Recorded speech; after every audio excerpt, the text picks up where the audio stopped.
Поезията е нещо, което броди по улиците, движи се и минава покрай нас. Всяко нещо си има тайна, а поезията е тайната на всички неща.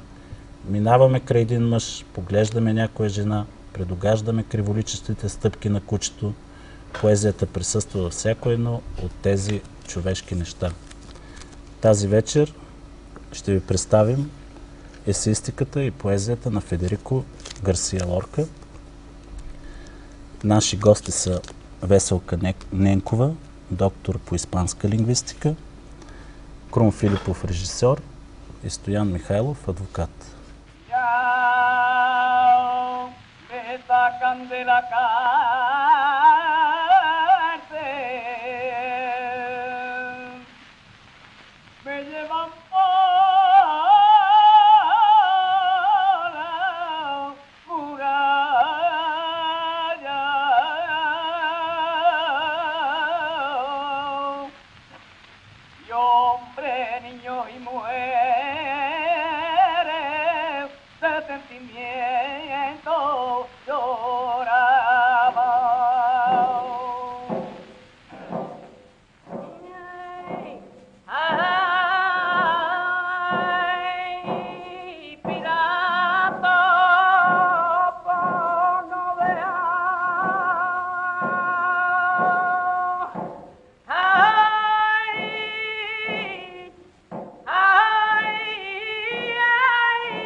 Там, където Матадора воюва с бика, човек излъчва светлина.